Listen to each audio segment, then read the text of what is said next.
Welcome to UPSC universe. So మనం ఈ సెషన్లో 2023లో వార్తల్లో ఉన్న వ్యక్తులకు సంబంధించిన సమాచారాన్ని చూద్దాం.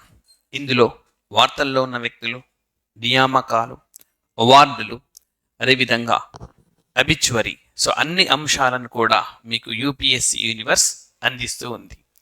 సో ముందుగా సచిన్ టెండూల్కర్. సో ఈ సంవత్సరము చాలా అంశాల రీత్యా సచిన్ టెండూల్కర్ వార్తల్లో ఉన్నారు.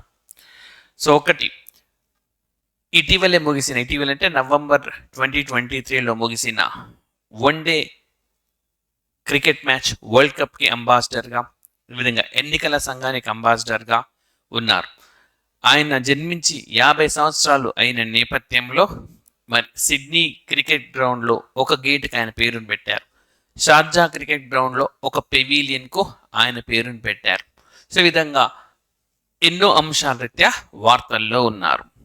అదేవిధంగా రాజ్ కుమార్ రావు. సో ముఖ్యంగా యువతను ఓటు వేసే దిశగా ప్రోత్సహించేందుకోసం ఈ రాజ్ కుమార్ రావుని అంబాసిడర్గా, రాయబారిగా మనకు ఎన్నికల సంఘం నియమించింది. And then Naveen Patnaik. So July 23, 2023 నాటికి ఈయన భారతదేశంలో సుదీర్ఘకాలం కొనసాగిన ముఖ్యమంత్రుల జాబితాలో 2వ స్థానానికి చేరారు. గతంలో ఈ స్థానంలో జ్యోతి బసు ఉండేవారు. మరి ఇప్పుడు భారతదేశంలో అతి ఎక్కువ కాలం ముఖ్యమంత్రిగా కొనసాగిన వ్యక్తి ఎవరనంటే పవన్ చామ్లింగ్. సిక్కిం రాష్ట్రానికి ఆయన సుదీర్ఘకాలం ముఖ్యమంత్రిగా కొనసాగారు. సో 2వ ప్లేస్లో నవీన్ పట్నాయక్ వచ్చారు. సో 23 సంవత్సరాల 135 రోజుల పాటు ఆయన కంటిన్యూస్గా ఒరిస్సా రాష్ట్ర ముఖ్యమంత్రిగా కొనసాగారు. నెక్స్ట్ విరాట్ కోహ్లీ. సో 500 అంతర్జాతీయ మ్యాచ్లు ఆడిన 10వ ప్లేయర్గా ఆయన ఒక రికార్డును క్రియేట్ చేశారు. అదేవిధంగా ఇటీవల ముగిసిన వరల్డ్ కప్ మ్యాచ్లో ఆయన 50 సెంచరీలు పూర్తి చేశారు. సో సచిన్ టెండూల్కర్ పేరిట అత్యధిక సెంచరీల రికార్డు ఉన్నది ఇప్పటి వరకు. దానిని అధిగమించి 50 సెంచరీలు ఆయన పూర్తి చేశారు. నెక్స్ట్ శ్రేయాంక పాటిల్. సో మహిళా క్రికెటర్. సో వెస్టిండీస్ దేశంలో నిర్వహించే అక్కడ ప్రీమియర్ లీగ్, మనం ఏ విధంగా అయితే ఐపీఎల్ కండక్ట్ చేస్తామో అదేవిధంగా వెస్టిండీస్లో కండక్ట్ చేస్తారు. అందులో ఒక జట్టులో ఈమె ఎంపికయ్యారు. సో భారతదేశానికి చెందిన ఒక క్రీడాకారిణి విదేశాల్లో జరిగే మనకి ప్రీమియర్ లీగ్లో పాల్గొనడం ఇదే మొదటిసారి. సో వీరే ఆ రికార్డును కలిగి ఉన్నారు. నెక్స్ట్ సరా సన్నీ. సో వీరు ఒక లాయర్. వీరు మనకు సుప్రీంకోర్టులో వాదిస్తూ ఉన్నారు. సో డెఫ్ లాయర్ అన్నమాట. సో మనకు భారతదేశంలో ఒక డెఫ్ లాయర్ సుప్రీంకోర్టులో వాదించడం అనేది ఇది మొదటిసారి. సో వీరికి ఎలాంటి ఇబ్బంది కలగకుండా భారత న్యాయ వ్యవస్థ కూడా ప్రధాన న్యాయమూర్తి చొరవతో ప్రత్యేకమైన ఏర్పాట్లు చేసి కేసు వాదోపవాదాలు ఎలాంటి ఇబ్బంది లేకుండా సాఫీగా కొనసాగేలా చూశారన్నమాట. రైట్. నెక్స్ట్ సాక్షి కొచ్చర్. సో భారతదేశంలో అత్యంత పిన్న వయసులోనే లైసెన్స్ పొందినారు. సో చాలా ముఖ్యమన్నమాట. భారతదేశంలో అత్యంత పిన్న వయసు 18 ఇయర్స్కే విమానపు లైసెన్స్ అన్నమాట. ఇది లైసెన్స్ అని అంటే 2 వీలర్ 3 వీలర్ కాదు. సో విమానపు లైసెన్స్ పొందినారు పైలట్గా. గతంలో ఈ రికార్డు 19 సంవత్సరాలు ఉన్న మైత్రి పటేల్ అనే మహిళ పేరిట ఉండేది. ఆ రికార్డును అధిగమించి ఈయన సరికొత్త రికార్డును క్రియేట్ చేశారు. And next Ajay Banga. ప్రపంచ బ్యాంకుకు డైరెక్టర్గా ఉన్న సంగతి తెలిసిందే. అయితే ఈ అజయ్ బంగా మనకు గ్రేట్ ఇమ్మిగ్రెంట్స్ లిస్ట్లో చేరారు. గ్రేట్ ఇమ్మిగ్రెంట్స్ అంటే ఒక దేశంలో జన్మించి మరొక దేశానికి వెళ్ళి అక్కడ రాణించి ఉన్నత పదవులు అలంకరించిన వారితో తయారు చేసిన జాబితా అన్నమాట. ఆ జాబితాలో ఈయన అగ్రస్థానంలో ఉన్నారు. And next Mukesh Ambani. So Richards sports owner అంటే ఈ మధ్య కాలంలో మనకు ఐపీఎల్ ఈ విధంగా క్రీడా పోటీలు జరుగుతున్నాయి. సో జట్లను కొనుక్కుంటూ ఉంటారు, వాళ్ళని క్రీడా జట్టుకు ఓనర్గా పరిగణిస్తారు. సో ప్రపంచంలోనే అత్యంత ధనికుడైన క్రీడా ఓనర్గా ఈయన మరొక రికార్డును క్రియేట్ చేశారనమాట, ముఖేష్ అంబానీ. ఆ విధంగా ఈయన వార్తల్లో నిలిచారు. అదేవిధంగా ముఖేష్ అంబానీ, సునీత నారాయణ్ వీళ్ళిద్దరు కూడా మనకు ఇటీవలే ముగిసిన COP28 సదస్సుకు అడ్వైజరీ కమిటీ అంటే COP28 సదస్సుకు నేతృత్వం వహించిన వారి సలహా కమిటీలో భారతదేశం నుంచి వీరిద్దరు సభ్యులుగా ఉన్నారు. రైట్.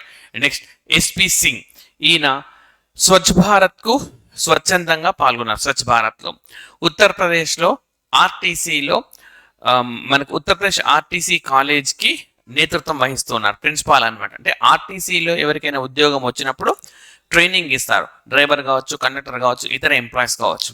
ఆ ట్రైనింగ్ ఇచ్చే కాలేజీకి ప్రిన్సిపాల్.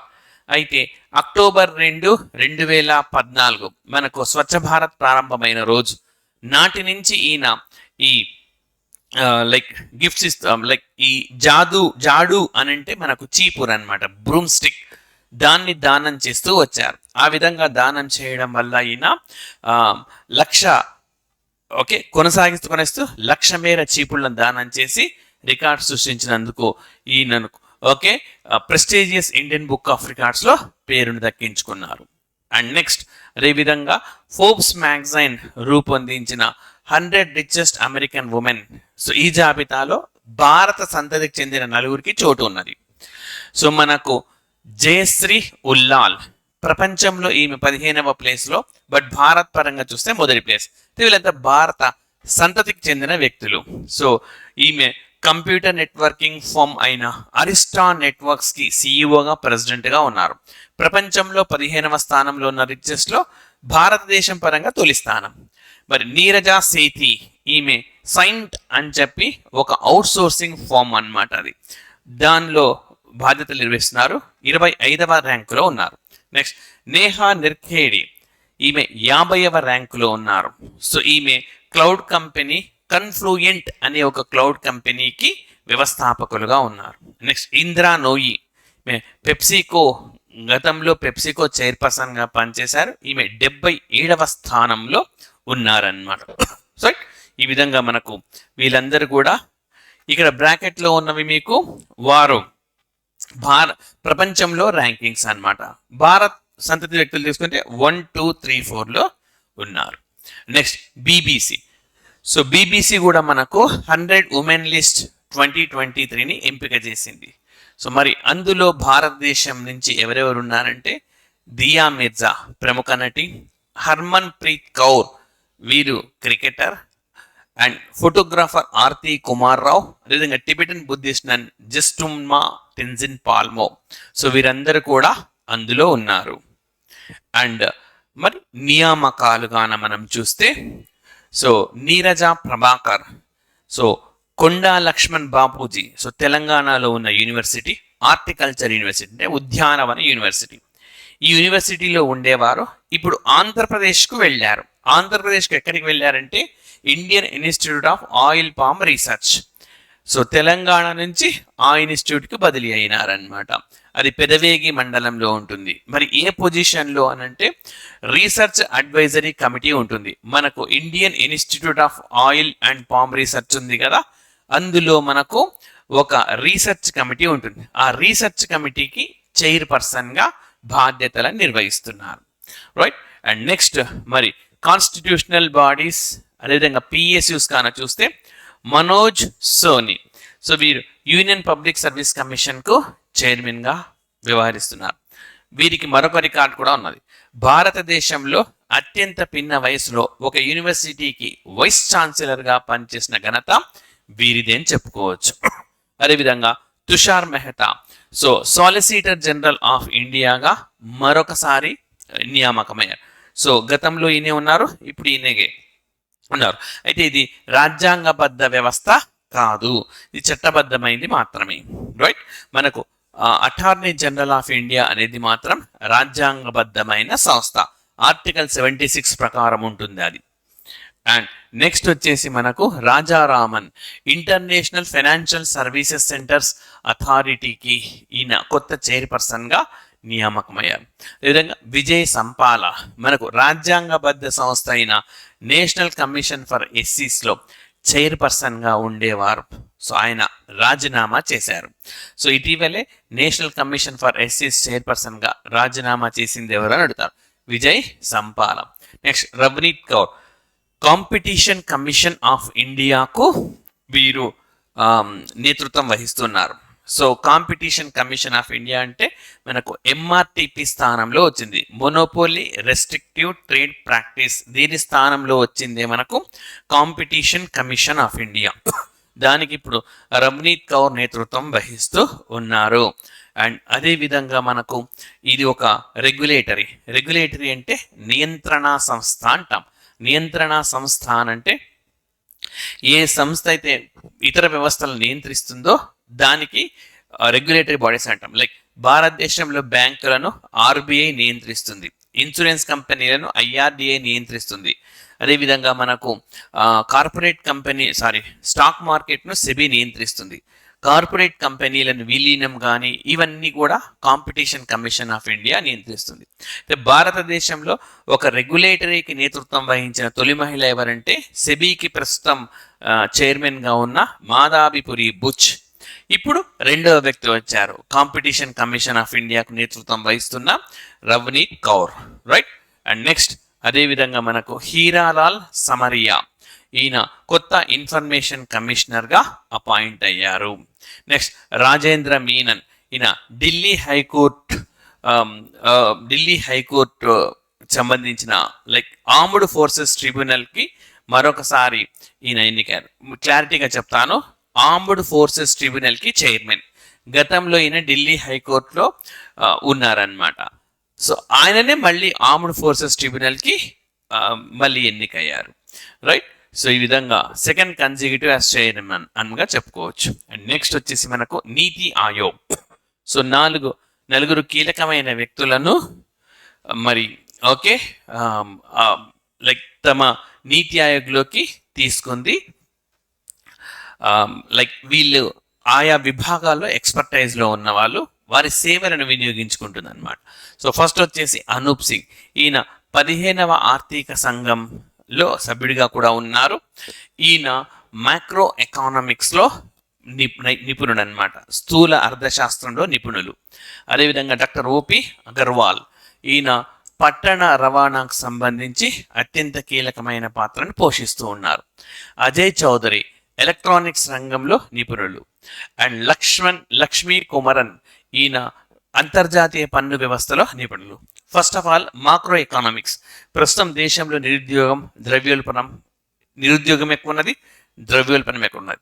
వీటన్నిటిని కట్టడి చేయాలంటే భిన్నమైన స్థూల ఆర్థిక విధానాలను అవలంబించాలి. అందుకు అనూప్ సింగ్ తీసుకున్నారు. నెక్స్ట్ భారతదేశంలో రవాణా వ్యవస్థను మార్పు చేయాలి. సో పొల్యూషన్ తగ్గించే విధంగా ఉండాలి. At the same time traffic jams ఉండకూడదు. పబ్లిక్ ట్రాన్స్పోర్ట్ని స్ట్రెంథెన్ చేయాలి.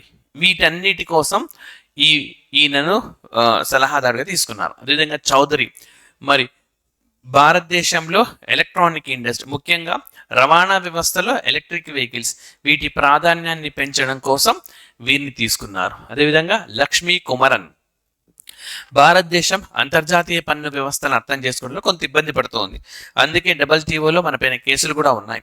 వీటన్నిటిని సమప్ చేసుకోవడం కోసం ఈయన సలహాలన్నమాట, రైట్. నెక్స్ట్ అలోక్ శర్మ, మనకు స్పెషల్ ప్రొటెక్షన్ గ్రూప్, ఓకే, ఇందులో కొత్త డైరెక్టర్గా ఈయన నియామకమయ్యారు, రైట్. సో ఈ విధంగా వీరు కూడా మనకు న్యూస్లో ఉన్నారు. అండ్ నెక్స్ట్ మరి అవార్డ్స్ కన్నా చూస్తే నోబెల్ బహుమతులు ప్రతి సంవత్సరం మనకు నార్వే దేశం, స్వీడన్ దేశం ఈ బహుమతులను ప్రకటిస్తూ ఉంటుంది. సో పరీక్షల్లో మనకి ఈ అక్టోబర్లో ఈ అవార్డులను ప్రకటిస్తూ ఉంటారు. తర్వాతి అక్టోబర్ వరకు జరిగే ఏ పరీక్షల్లో అయినా సరే నోబెల్కు సంబంధించిన ప్రశ్నలు కంపల్సరీగా వస్తాయి. సో మనకు మెడిసిన్ ఆర్ ఫిజియాలజీ ఈ విభాగంలో కటలిన్ కరీకో, డ్రూ వైజ్మెన్ వీరిద్దరికి దక్కిందనమాట. రైట్. సో ఎంఆర్ఎన్ఏ వ్యాక్సిన్లు తయారు చేయడంలో వీరు పాత్ర ఏ విధంగా తయారు చేయాలో కనుగొన్నారు. సో దీనివల్ల కరోనాకు సంబంధించి ఎంఆర్ఎన్ఏ వ్యాక్సిన్స్ మనకు వచ్చాయి. అండ్ అదేవిధంగా ఫిజిక్స్లో వచ్చేసి పియరే అగోస్టిని, ఫెరింక్ క్రౌజ్ అండ్ అన్ని లీ హుల్లర్. సో వీళ్ళు ముగ్గురికి కూడా నోబెల్ ఫిజిక్స్ అనేది దక్కింది. Next chemistry. సో మనకు మోంగి బవెండి, లూయిస్ బ్రూస్, అలెక్సీ ఎకిమో వీళ్లకు ఓకే ఈ కెమిస్ట్రీ రసాయన శాస్త్రంలో దక్కింది. అయితే మనకు ఫిజిక్స్లో గతంలో సర్ సివి రామన్కు, భారత్కు చెందిన సివి రామన్కు నోబెల్ బహుమతి వచ్చింది. సాహిత్యంలో మనకు జాన్ ఫోజే, సో వీరికి ఫ్రాన్స్ దేశానికి చెందినవారు, నార్వే దేశానికి చెందినవారు, వీరికి కూడా వచ్చింది. అండ్ రైట్, మరి సాహిత్యంలో భారతదేశం నుంచి గతంలో రవీంద్రనాథ్ ఠాగూర్ గారికి వచ్చింది. నెక్స్ట్ పీస్, శాంతిలో నర్గీస్ మహమ్మది, ఇరాన్ మహిళ. వీరికి ఈ సంవత్సరం అంటే 2023లో మే 3వ తేదీన మనకు అంతర్జాతీయ పత్రికా స్వేచ్ఛా దినోత్సవం అవార్డు ప్రకటించారు. అందులో ముగ్గురు ఉన్నారు. ఆ ముగ్గురులో వీరు కూడా ఉన్నారనమాట. సో నర్గీస్ మహమ్మద్ ప్రస్తుతం కూడా జైల్లోనే ఉన్నారు. వీరికి శాంతి బహుమతి వచ్చింది. భారతదేశం నుంచి శాంతి బహుమతిని ఇప్పటి వరకు మనకు మదర్ తెరీసా, అదేవిధంగా కైలాష్ సత్యార్థి వీరిద్దరికి దక్కింది. Next economy, Claudia గోల్డిన్. సో వీరికి ఎకానమీలో దక్కింది. అంటే లేబర్ మార్కెట్లో మహిళల పాత్ర, మహిళలు ఎక్కడైతే ఉద్యోగాలు చేస్తూ ఉన్నారో అక్కడ ఆదాయం అనేది పెరిగింది. సో అలాంటి అంశం నేపథ్యంలో వీరికి కూడా అవార్డు దక్కింది. అండ్ ఎకానమీకి సంబంధించి భారతదేశం నుంచి ఇప్పటి వరకు మనకు అమర్త్య సేన్కు వచ్చింది. అభిజిత్ బెనర్జీకి కూడా వచ్చింది. కానీ ఆయన అవార్డు పొందే నాటికి భారత పౌరసత్వాన్ని కలిగి లేరు, అంటే భారత సంతతి వ్యక్తిగా చెప్పుకోవచ్చు. నెక్స్ట్ వచ్చేసి మనకు రుగ్జాంగ్ జాంగ్, వీరికి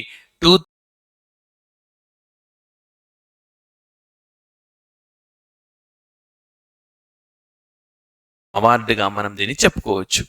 అదేవిధంగా రాహుల్ మిశ్రా, ఫ్రాన్స్ దేశం అత్యున్నత పౌర పురస్కారాన్ని అందించింది. సో ఫ్రాన్స్ దేశం ఇటీవలి కాలంలో చాలా మందికి ఈ అవార్డు అనేది ఇచ్చింది. సో భారత ప్రధానమంత్రి నరేంద్ర మోడీతో పాటు టాటా సంస్థల చైర్మన్ చంద్రశేఖరన్, అదేవిధంగా మనకు అర్షియా సత్తార్ అనే మహిళ కూడా ఈ ఫ్రాన్స్ దేశం ఈ ఏడాది అత్యున్నత పౌర పురస్కారం ఇచ్చింది. ఈ ఏడాది అంటే 2023. సో ఆ జాబితాలో మనకు రాహుల్ మిశ్రా కూడా ఉన్నారు. And next Prashant Agarwal. So వీరు నారాయణ్ సేవా సంస్థాన్ అనే వ్యవస్థను నడుపుతూ ఉన్నారు. దివ్యాంగులకు సేవ చేసేందుకు ఉద్దేశించిన సంస్థ ఇది. ఈ సంస్థకు మనకు best personality empowerment of differently abled అంటే దివ్యాంగులు అని అర్థం. సో ఈ దివ్యాంగులకు సేవ చేస్తున్న గొప్ప వ్యక్తిత్వం ఉన్న వారిగా ఉండే అవార్డును ఇచ్చారు. భారత రాష్ట్రపతి ద్రౌపది ముర్ము గారి చేతుల మీదుగా వీరి అవార్డును అందుకున్నారు. అండ్ జైషా, ఈయన భారత క్రికెట్ కంట్రోల్ బోర్డుకి నేతృత్వం వహిస్తున్నారు. ఈయనకు sports business leader of the year 2023 అవార్డును ఇచ్చారు. అదేవిధంగా పుష్పా భారతి, సో వ్యాస సమ్మాన్ అవార్డు వీరికి దక్కింది. యాదే యాదే ఔర్ యాదే అంటే జ్ఞాపకాలు మరియు జ్ఞాపకాలు అని రచనకు గాను పుష్పా భారతి గారికి ఈ అవార్డు దక్కింది. అండ్ నెక్స్ట్ వచ్చేసి మనకు సుకృత పాల్ కుమార్. సో వీరికి రవీంద్రనాథ్ ఠాగూర్ లిటరరీ ప్రైజ్ దక్కింది. So salt pepper selected poems. So ఈ విధంగా మనకు ఈ రచనకు గాను రవీంద్రనాథ్ ఠాగూర్ గారి పేరు మీద ఏర్పాటు చేసిన అవార్డును వీరు గెలుచుకున్నారు. నెక్స్ట్ సురేష్ వాడ్కర్, గాయకుడిన, ఈయనకు లతా మంగేష్కర్ గారి పేరు మీద ఏర్పాటు చేసిన అవార్డు దక్కింది. సో గాన్ సమార్గిని లతా మంగేష్కర్ అని చెప్పి సో మహారాష్ట్ర ప్రభుత్వం ఏర్పాటు చేసిన అవార్డును ఆయన గెలుచుకున్నారు. అండ్ అదేవిధంగా మాధురి దీక్షిత్, సో మనకు గోవాలో ప్రతి సంవత్సరం అంతర్జాతీయ భారత సినీ ఉత్సవం జరుగుతుంది, international film festival of India. So ఇందులో భారతీయ సినిమాకు సేవ చేసినందుకు గాను వీరికి ప్రత్యేకమైన అవార్డు దక్కిందనమాట. Special recognition for contribution to భారతీయ సినిమా. భారతీయ చిత్రోత్సవంలో పోషించిన పాత్రకు గాను ప్రత్యేకమైన గుర్తింపు అవార్డును గెలుచుకున్నారు. And next Perumal Murugan. So ఈయనకు జేసీబీ ప్రైజ్ ఫర్ లిటరేచర్, సాహిత్య రంగంలో ఇచ్చే మరొక అవార్డు ఇది. సో ఇది ఎవరికి దక్కింది అని అంటే మనకు పెరుమాల్ మురుగన్కు దక్కింది. సో తమిళనాడు రాష్ట్రానికి చెందిన రచయిత ఆయన.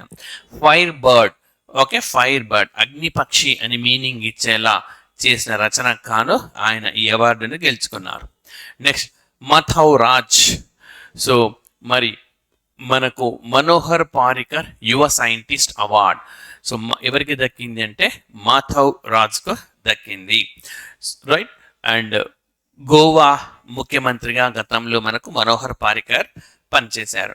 సో ఆయన పేరు మీద ఈ అవార్డును ఏర్పాటు చేశారు. ఈ అవార్డు పొందిన తొలి వ్యక్తి మాధవ్ రాజ్. మరి మాధవ్ రాజ్ ఎందులో విధులు నిర్వహిస్తున్నారంటే భారత అంతరిక్ష పరిశోధన సంస్థ ఇస్రో, అందులో సైంటిస్ట్ అన్నమాట. అదేవిధంగా శివశంకరి. సో మనకు బిర్లా సంస్థ ఏర్పాటు చేసిన సరస్వతి సమ్మాన్ అవార్డు గెలుచుకున్నారు.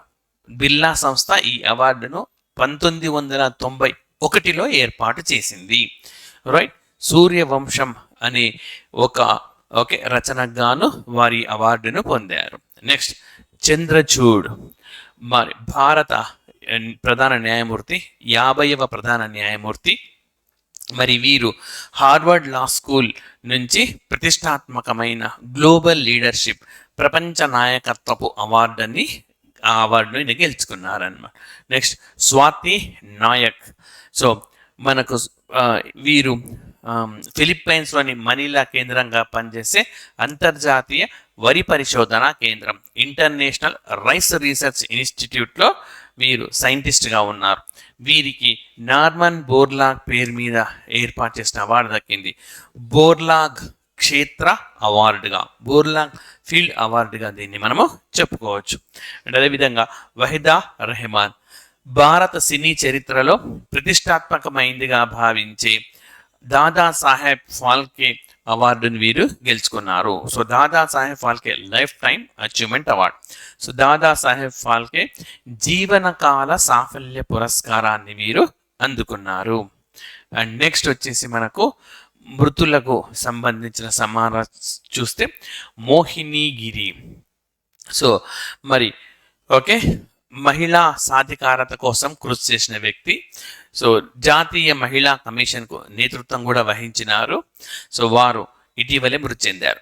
సో ఏమని అడుగుతారంటే మోహినీగిరి ఇటీవలి కాలంలో మృతి చెందారు.